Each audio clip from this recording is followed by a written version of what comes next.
Jon Jones is the most polarizing figure in mixed martial arts. He's a prodigy and a generational talent, but he's also his own nemesis, unmatched dominance inside the cage, and a series of high-profile controversies outside of it. Beyond the highlight reels and record-breaking victories is a story of struggle, chaos, and a never-ending quest for redemption. Today we look at the man who tops the ranks of the most unforgiving sport on earth, the genius of his fighting style, the scandals that cast shadows over his legacy, and the relentless pursuit of greatness that defines it. This is the cost of becoming the most feared fighter alive.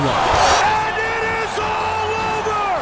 Jon Jones is the youngest champion in UFC history! Jon Jones was born on July 19, 1987, in Rochester, New York. He grew up in a Christian family that valued faith. His dad, Arthur, was a pastor at a Pentecostal church, and his mom, Camille, worked hard as a nurse until she passed away in 2017 from diabetes. Jon had 3 siblings: an older brother, Arthur, who played in the NFL, a younger brother, Chandler, who also became an NFL player, and an older sister, Carmen, who sadly passed away from a brain tumor before she turned 18. Even though Camille had a busy job as a nurse, she always supported her kids. In high school, Jon excelled at wrestling and football. He played as a defensive lineman, and because he was so skinny, people called him Bones, a nickname that stuck with him. In 2005, he won the state title, proving he was one of the best wrestlers in New York. After high school, Jon went to community college. There, he won a national junior college championship in 2006, showing how quickly he was improving. Afterward, he went to Morrisville State College to study criminal justice for a short time, but Jon's passion for mixed martial arts was strong. He decided to leave college to become a professional fighter, a decision that would change his life. Jon used his wrestling skills in the cage, adding striking moves that made him stand out. In April 2008, Jon began his professional MMA career with great success, quickly making a name for himself. In just 3 months, he won 6 fights in a row, all by stoppage. His early performances showcase a unique blend of wrestling, striking, and creativity, quickly setting him apart from his peers. Jon's striking and grappling skills impressed UFC scouts, leading to his recruitment as a late replacement. In August 2008, Jon made his debut against Andre Guzmão at UFC 87. Despite the short notice, he won by unanimous decision, showcasing his potential. In January 2009, he defeated Stephan Bonnar at UFC 94 via unanimous decision, showcasing innovative techniques like spinning back elbows. In July, he achieved his first UFC stoppage by submitting Jake O'Brien with a guillotine choke at UFC 100. Single. Looking to finish it. It's all over. He put him out.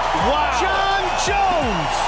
Jon's move to MMA happened quickly, thanks to his strong wrestling background and creative style. His early wins set the stage for his rise as one of MMA's top fighters. In December 2009, at the Ultimate Fighter Heavyweights finale, Jones faced Matt Hamill. Despite dominating the fight, he was disqualified for using illegal 12-6 elbows, marking his only professional loss, which, if we're being real, doesn't really count as one. Undeterred, Jones rebounded with notable performances. In March 2010, he defeated Brandon Vera via first-round TKO.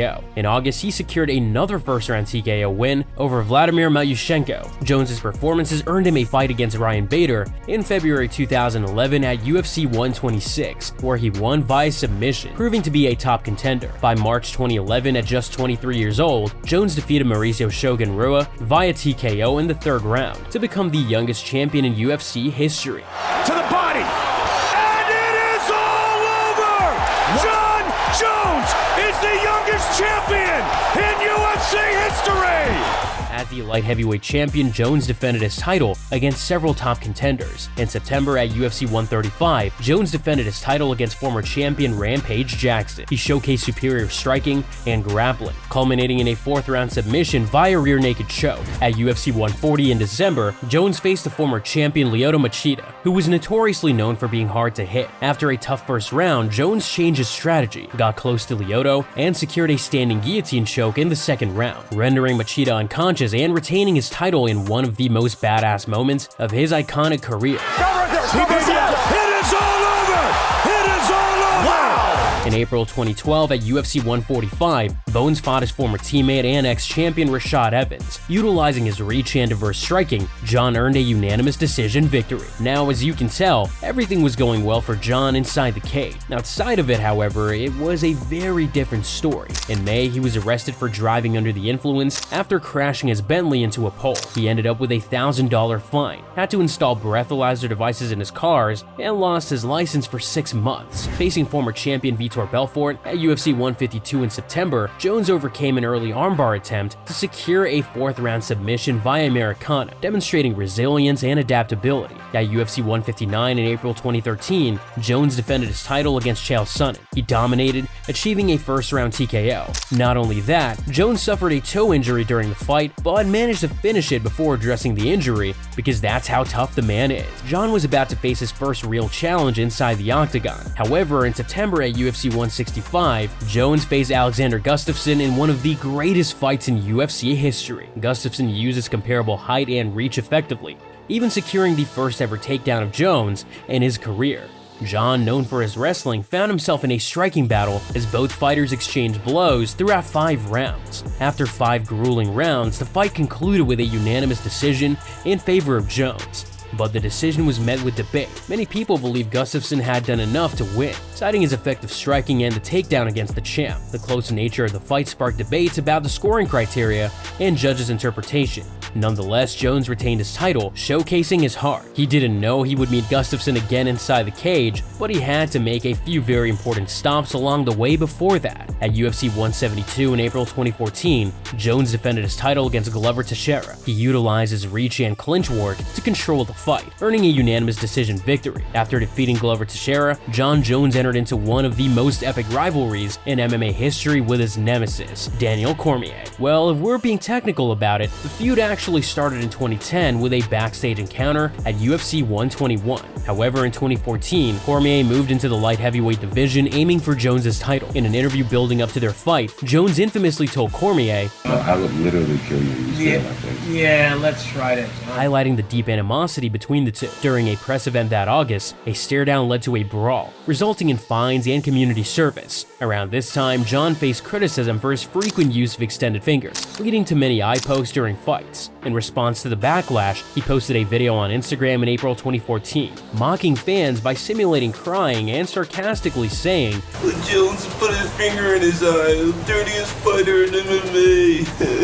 The post was later deleted after receiving negative backlash. Jon and DC's first fight was in January 2015 at UFC 182, where Jones won by unanimous decision and kept his title against DC, who was undefeated until that night. Jones used his reach and clinch work to control the fight. He even took Cormier down, showing his wrestling skills against an Olympic wrestler. The fight was fierce, and the rivalry only grew afterward. A few months later, in April, Jon was involved in a serious hit-and-run accident. According to police reports, Jones ran a red light, causing a 3-car collision. Among those injured was a 25-year-old pregnant woman. The collision left her with a broken arm, which escalated the severity of the case, as it legally classified the incident as a felony due to injury. Eyewitnesses reported that following the crash, Jon exited his SUV and fled the scene on foot. He returned briefly to the vehicle, allegedly to grab a handful of cash, before disappearing again. Authorities also found a pipe and marijuana in the car. The police issued a warrant for Jon's arrest, stating that he was a suspect in a felony hit-and-run. After a day of uncertainty and speculation about his whereabouts, Jon turned himself in to the Albuquerque PD. He was booked on a felony charge of leaving the scene of an accident involving injury, and he was released later that day after posting $2,500 bail. In September, Jones reached a plea agreement avoiding jail time. He pleaded guilty to leaving the scene of an accident involving injury, a 4th-degree felony. Under the terms of his plea deal, Jones was sentenced to up to 18 months of supervised probation and was required to make 72 speaking appearances, encouraging young people to make better life choices. In the aftermath, Jones made several public apologies, expressing regret for his actions. He acknowledged the mistakes he made and vowed to make changes in his life. The case highlighted issues of accountability and responsibility, which have been recurring themes throughout Jones's career. The incident had immediate ramifications, as the UFC stripped Jones of his light heavyweight title and suspended him indefinitely, citing violations of the UFC's Athlete Code of Conduct. They also replaced him in the upcoming UFC 187 event, where he was originally scheduled to defend his title against Anthony "Rumble" Johnson. Daniel Cormier stepped in to fight Johnson for the vacant title, which Cormier won, setting up a prolonged rivalry between Jones and DC. Jones's suspension was lifted in October, allowing him to return to the octagon. He began working towards reclaiming the title he had never lost. In an emotional interview, Jones described the hit and run as a pivotal moment in his life, suggesting it forced him to reflect deeply on his behavior and the kind of person he wanted to be. In January 2016, he was reinstated by the UFC, and he returned to the cage in April at UFC 197, where he fought Ovince St. Preux for the interim light heavyweight championship, winning by unanimous decision. Jones has been open about his struggles with drugs, especially cocaine. In a 2016 interview, he admitted to partying hard before fights as a way to cope with the pressure. He said it was like a form of self-sabotage. I did it my whole career. I would go out and get hammered 1 week before every fight. Jones has expressed regret and talked about wanting to overcome these issues. Jones was scheduled to face Cormier at UFC 200 in 2016, but it was canceled due to Jones failing a drug test. When Jones was suspended, DC won the vacant title in May, as they continued to trash talk each other on social media. Anticipation for a rematch built. Jon and DC had one of the fiercest rivalries in MMA history. They often insulted each other publicly, like at the UFC Summer Kickoff press conference in 2017, where they traded personal attacks. The rivalry was about more than just the fights. It was full of drama, personal attacks, and incredible competition, making it one of the most memorable in UFC history. Both fighters pushed each other to their limits, creating some of the sport's most iconic moments. The rivalry is also remembered for some of the most quotable lines in MMA history, with Jon telling Cormier that he beat him after a weekend of hookers and cocaine. I beat you after a weekend of cocaine. And DC calling Bones a cheater. Their mutual disdain created tension that captivated fans, while their elite skill sets produced unforgettable battles. After serving a suspension, Bones returned in July 2017 at UFC 214 to fight his rival Daniel Cormier and won by knockout in the third round. However, in typical Jon Jones fashion, the result was overturned to a no contest due to yet another failed drug test. He lost the title again and got another 15-month suspension. After his suspension, the rematch between Jon Jones and Gustafsson took place in December 2018 at UFC 232 for the vacant light heavyweight championship. Unlike their first encounter, Jones dominated the rematch. He utilized a more strategic and aggressive approach, focusing on leg kicks to limit Gustafsson's mobility and slow him down. In the third round, Jones secured a takedown, advanced to a dominant position, and finished the fight via TKO. Jones's decisive victory in the rematch left little room for controversy, contrasting sharply with their first bout. The controversy from their first fight stemmed from Gustafsson's striking and his successful takedown of Jones. The first fight between Jones and Gustafsson is still one of the most debated decisions in UFC history, with many believing Gustafsson had done enough to win. The rematch, however, saw Jones decisively retain his title, solidifying his dominance. Outside of the octagon, we have to mention Jon's strong bond with his dog. He has a pair of large breeds, a pit bull named Dutch, and a French Mastiff named Venom. Their adoption became public around 2017 when Jones was frequently seen walking them and posting them on socials. However, it was in 2019 that Jones started sharing more about them, showing his meticulous training regimen with them. Both dogs underwent professional training, focusing on obedience and protection. They were also trained to serve as guard dogs. During this time, Jon highlighted how much he values loyalty, a trait he saw in his dogs, often drawing a parallel between his relationship with them and his approach to training as a fighter. Jon began taking his dogs to public places, like training sessions and runs. These outings with Dutch and Venom were often shared on socials, and it was obvious that he found companionship and a sense of groundedness with his dogs amidst the turbulence of his personal and professional life. As wholesome as that sounds, the reality is that controversy is a constant in Bones' life and career. In July 2019, Jones faced a battery charge after an incident at a strip club where a waitress accused him of inappropriate behavior. He pleaded no contest and got a 90-day deferred sentence. Back to the octagon, Jon's next fight was against Dominic Reyes, who was undefeated at the time, at UFC 247 in 2020. If you've seen it, you know why this fight is still talked about to this day. Reyes came as an underdog but made an impact right away by putting pressure on Bones. He uses striking and footwork to throw Jones off balance. He landed some big hits, including a strong left hand in the first round that seemed to stagger Jones. During his first 3 rounds, Reyes kept up a high pace, landing combinations and body shots that showed his athletic skills and stamina. Jones started to adjust in the later rounds. He increased his attacks, using leg kicks and trying takedowns to change the momentum.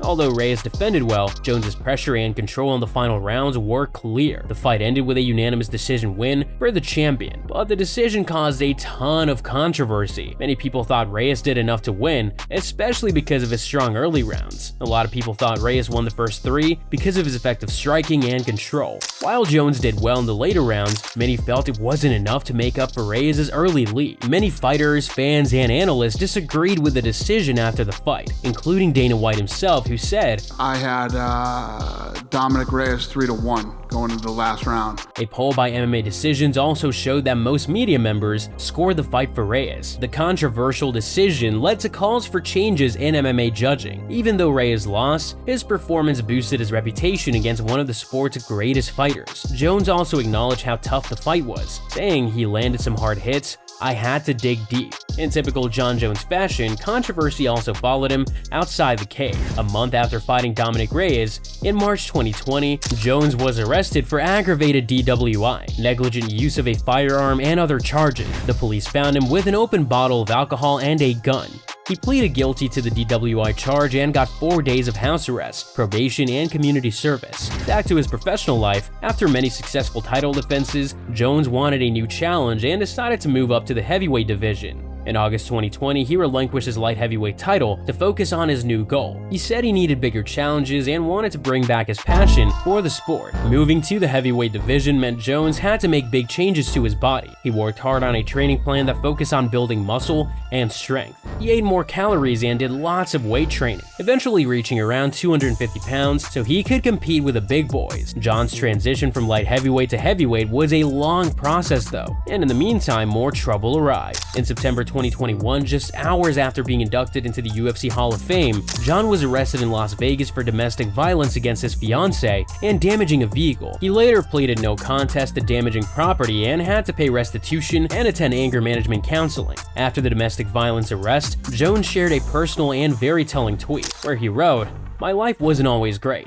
Being molested as a child, losing a parent and sibling to disease at a young age, it goes on, man. I got things I need to deal with. Although they certainly don't justify them, this childhood trauma may explain some of his actions as an adult." Back to the octagon, after taking a 3-year break, Jones made his heavyweight debut in March 2023 at UFC 285, facing Cyril Gane for the heavyweight championship. Jones showed how adaptable and skilled he is by winning with a first-round submission, making him the 8th fighter in UFC history to win titles in 2 different weight classes. If you've been paying remotely any attention to his story so far, you know what happens next. Unfortunately, it's pretty much a given that whenever Bones does something impressive inside the cage, he will soon stir controversy outside of it. A year after he became a 2-weight world champion, in March 2024, Jon was accused of assaulting a drug testing agent during a sample collection. He was charged with misdemeanor assault and interference. Later, he agreed to attend anger management classes, and the case was set to be dismissed if he complied with the rules for the next 90 days.